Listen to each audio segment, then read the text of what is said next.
So we have an epidemic in the United States, and no, it's not obesity, it's not the opiate epidemic, it's not any of those things in that category. If you think about it, those are two biggies, right? The obesity and the opiate epidemic. But underneath it all, what is the real epidemic? What rock are people hiding under? That is what we're going to talk about today.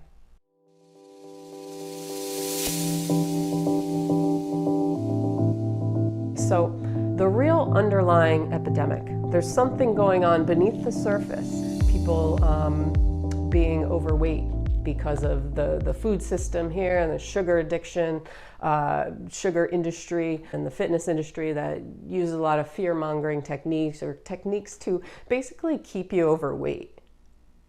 And then you have opiate epidemic, which unfortunately stemmed from just people using opiates or using prescription medications for pain relief, and then they eventually turn to things like heroin because it's cheaper, and it becomes this cycle, a very addictive cycle. But underneath it all, if you take a step back from all the superficial stuff, okay, not saying it's not important, but what is really underlying is why people are using food or why people are using drugs, why people are in pain. The real epidemic is that people are unhappy. People are unhappy and they are unable to live their lives as themselves. They can't be themselves. And that leads to either physical or emotional pain. And those are the two things, physical, emotional pain. Those are basically the two things, because pain could be anything. If you're depressed, if you're anxious, if you suffer from mental illness of some sort, that is pain. That is emotional pain. Trauma is pain. So if you look at these big key epidemics that we have in the United States, it's underneath it all. People can't be themselves. They can't be truly who they are. They are unhappy. They are unhappy because they're not aligned. They're not aligned with life. So you could say you're in severe chronic pain, and that's why you take certain things to relieve the pain. But it's the overuse, the addiction quality. It's not just using something to relieve the pain. It's that lingering pain that you have. The way you can't deal with the pain because it's so severe. You haven't quite accepted the pain. You haven't forgiven the pain, in a sense. Now, this might sound crazy, but emotional and physical are so intertwined. One affects the other affects the one. They're so intertwined. So when you see people who are addicted to opiates, for example, they're numbing something out. They're numbing, yes, the physical pain, but the physical pain is having an emotional toll. So they're numbing that out too, because the two are interconnected. And it becomes this cycle of just numbing yourself out, numbing yourself out, because you feel like the victim, or you feel like you can't live a normal life. You're misaligned to who you are, right? You're misaligned. We can learn a lot from babies. I always say we can learn a lot from babies.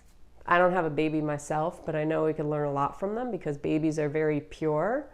They don't have any stuff.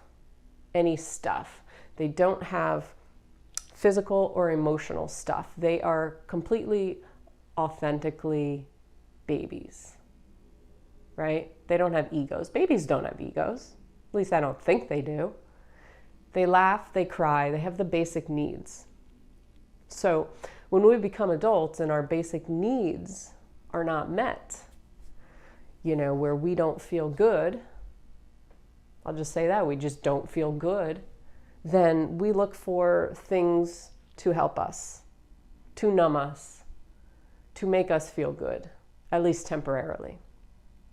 So, the real question is, why is there such a push for things to numb us out? At least in this country there is. And a lot of it comes from money.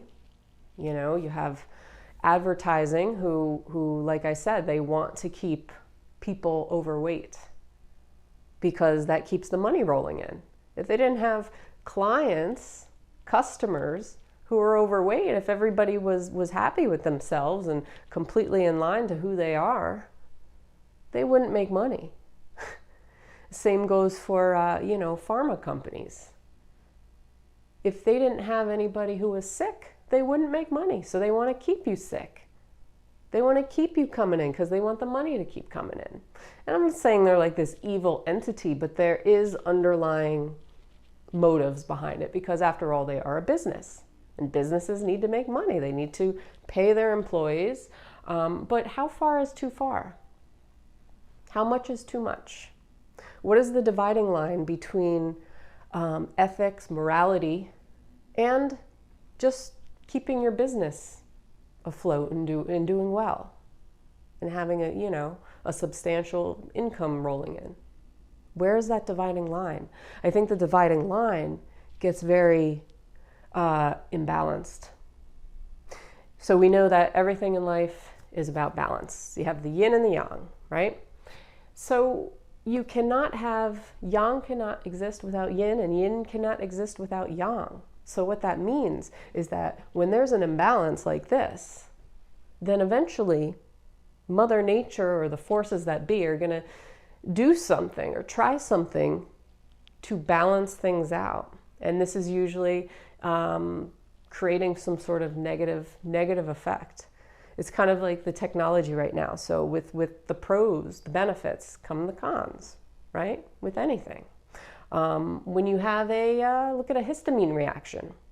When you have allergies or something, you're exposed to a pathogen or pollen or whatever it is, your body is going to come up with these physical symptoms to try and balance you out and put you back into equilibrium, right? You're going to have runny nose, or your eyes are going to be swollen. You're going to have a lot of inflammation or itchy skin. Your body's going through this reaction, inflammatory response, because it's doing its best to fight off the pathogen, to bring itself back into alignment, into balance, where it wants to be. So the same goes for anything in life. Anything in life. So, when you're talking about the epidemic of people using things to numb themselves out, or they're using food and they're basically creating this scenario of imbalance, right? And what happens is they're left with the emotional toll, is gonna come in and try to balance things out. Like the emotions are gonna come out. They're gonna have symptoms coming out. They're gonna have things that are popping up that are always going to try and balance Mother Nature out. I'll say a lot of people are not happy. So you see, chronic depression, chronic anxiety, all these issues that maybe didn't exist years and years ago, but now they exist. Why is that? Is it because advertising and stuff is pushing things on other people, trying to make them feel bad? It's like fear-mongering, stuff like that. I mean, to me, that's a big issue about advertising.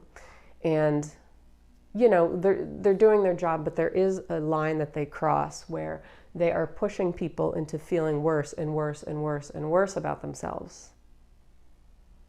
They are. They're pushing people to feel like they are not whole, they are not complete, that they can't be themselves, that they need this product or this thing or this drug or this sugar to fulfill them, to make them whole, to make them a real person, right? So the underlying thing beneath it all is that people can't be themselves. People can't be themselves, and they are going by what other people or outside sources are telling them to be. And that is creating the worst epidemic of all in this country, is that people can't be happy with themselves because they're influenced so much by outside sources telling them that you're not good enough. You're fat. You're ugly. You need this, you need that. You'll never get over this addiction, or you'll never survive. So you have to keep repeating the cycle over and over again. And you keep repeating the cycle, we keep making money, right? So that is my rant for today.